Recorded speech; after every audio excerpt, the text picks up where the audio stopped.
So ano ba yung mga bagay na nagbabawal o nagbablock sa ex mo para bumalik sa'yo? Oh, may mga mabibigyan na naman ng pag-asa dito. May mga yan ang ating pag-uusapan sa video na ito.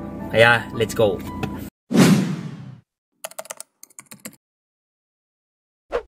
Alam kong marami sa inyo ang umaasa na sana'y magparamdam ulit yung ex ko sa akin. Sana'y bumalik na siya, na-miss ko na siya. Kahit na nasaktan ako sa ginawa niya, kahit niloko niya ako, handa ko siyang patawarin basta bumalik lang siya sa akin. Kaibigan, that's obsession. Kaibigan, that's not good for you. Kasi especially kung niloko ka, tapos ikaw pa yung umaasa na bumalik siya, ikaw pa yung gumagawa ng way para makipag-usap siya sa'yo, makipag-usap ka sa kanya, ikaw pa yung nag-initiate ng pakikipag-usap nyo or ayusin yung relasyon nyo. Hindi po tamang strategy yun or way yun. Sabi ko, may condition kung may nangyaring cheating or kung niloko ka. Pero kung wala naman, mga simpleng pag-aaway lang, ayusin nyo. Kasi sometimes ganun talaga Dahil sa sobrang mahal na mahal mo isang tao, ganun din siya, masyadong sensitive.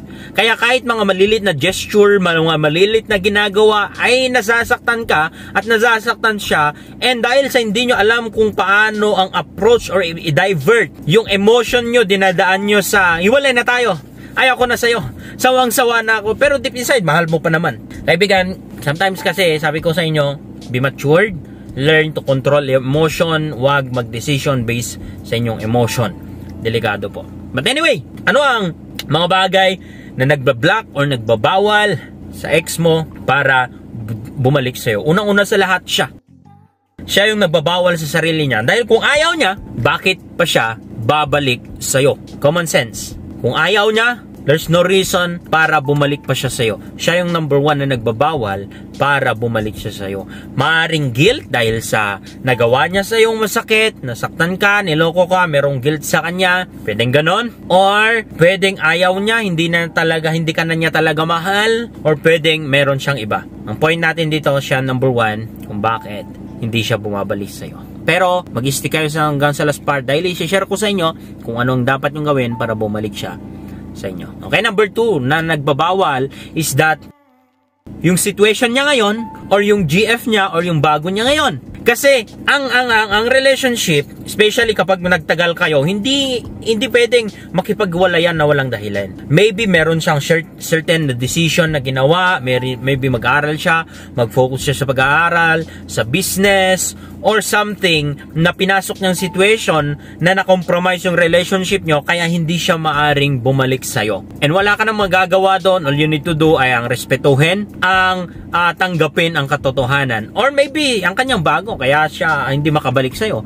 Kasi minsan, nagpaparamdam yan kahit may bago siya. Di po ba? Ite-text ka kahit may bago siya. Pero dahil may bago siya, hindi siya makakabalik sa'yo. So, hindi ko sinasabing habulin mo. Hindi kita binibigyan ng pag-asa. Sinasabi ko lang kung ano yung nagbabawal sa kanya para bumalik siya sa'yo. Okay? Ayos. And number 3, na dahilan, at ito talagang pinakadahilan kung bakit hindi siya bumabalik pa sa'yo hanggang ngayon. Ikaw yung number 1 na nagbablock kung bakit hindi siya bumabalik sa'yo. Kailangan mo na gamitin yung utak mo. Kailangan mo evaluate. Sakit kasi nating mga tao is that lagi kayong nagfo-focus sa mali. Lagi kayong nagfo-focus sa pain. Hindi yung reason kung bakit may pain, hindi yung lesson yung pinagfofokusan nyo. Sometimes, iniiwan ka dahil sa ugali mo. So, tinitignan niya lang kung nagbago ka, kung inaayos mo ugali mo, pwedeng makipagbalikan siya. Kung inaayos mo yung style mo, pwedeng makipagbalikan siya. Kung inaayos mo yung trato mo sa kanya, pwedeng makipagbalikan siya. Pero kung hindi, especially kung yung lalaki na yan is may utak, matured mag-isip, hindi yan basta-basta makipagbalikan sa'yo. Kailangan i-check mo yung sarili mo. Ano pa yung mga ginagawa mo na kung bakit hindi siya bumabalik sa'yo is that dahil sa talunan ka. Hindi ka babalikan ng isang lalaki kung talunan ka. Paanong talunan? Hindi ka babalikan ng isang lalaki kung yung value mo ang baba. Mas mataas yung pinagpalit niyang sa'yo na bago niyang GF or BF or situation niya or kalagayan niya. Hindi kanyang babalikan. Pero kung mas mataas pa rin yung value mo, tataasan mo yung value mo kaysa yung pinagpalit niya sa'yo, there's a chance na babalikan ka. Kapag maging talunan ka, yung value mo sa kanya bababa. ang baba. So, paano ba nagiging talunan ng isang tao, especially sa relationship? Kapag yung ikaw yung niloko, ikaw pa yung nagiging desperada, at the same time, nawawalan ka na ng ganang mabuhay, sinisira mo na ang buhay mo, nawawalan ka na din ganang mabuhay, wala ka na din kaplano-plano sa buhay, lagi ka na lang naglalasing, lagi ka na lang nakababad sa phone mo, magiging talunan ka. Kasi minsan, andun yung instinct mo na kapag nakita niya siguro akong kaawa-awa is that at least maawa siya sa akin. Yes, sometimes. Pero most of the time, hindi. Kaya nga, naging ex ka niya. Kasi wala na siyang awa sa'yo. Hindi na siya naaawa sa'yo. And hindi po love ang awa. Minsan, sige, sabi natin na babalikan ka kasi natatakot siya na baka magpakamatay ka kapag hindi ka niya balikan. Kaya ka binabalikan, pero hindi sabihin na mahal ka. It's just a matter of time para talagang aminin niya sana hindi ka niya mahal. Kaibigan, kailangan mo natanggapin ang katotohanan na kapag ayaw ng isang tao sa'yo, ayaw. And wag mong pagpapasan or wag mong sisihin ang sarili mo, wag mong pahirapan ang sarili mo kasi magiging talunan ka niyan. Tumayo ka, lumaban ka, ituloy mo ang buhay mo. Mas lalo ka sanang mag-pursue to grow financially, emotionally, spiritually, and even your mindset. Mag-focus ka doon. Hindi yung kapag nasaktan ka is that, wala na, katapusan na ng mundo. Ginawa mo siyang mundo eh. Pero kung ikaw yung tao, na kapag nasaktan ka, alright, ang sakit nito. Ang sakit. Pero, buhay pa naman ako. Humihinga pa naman ako. May laman pa naman yung wallet ko. So, ano bang nawala sa akin? Wala. Ang natira lang, yung sakit. Pero okay lang yan. Makakayanan ko. Okay, mag-focus na ako sa business ko. Tignan natin.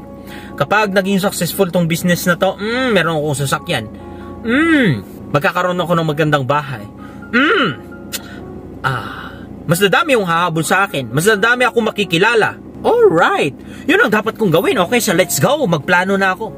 Kapag ganun yung mindset mo, kaibigan, hindi ka magiging talunan.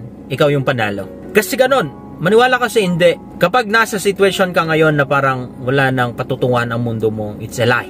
It's a lie. The more ka na umaangat sa buhay, the more na mas marami kang ma-encounter, makikilala ng lalaki, ng ibang tao, na pwedeng sila pala yung kukumpleto sa buhay mo. Kaya kaibigan, the reason why hindi siya bumabalik sa'yo yung ex mo, kasi ikaw mismo ang factor. Hindi worth it na balikan.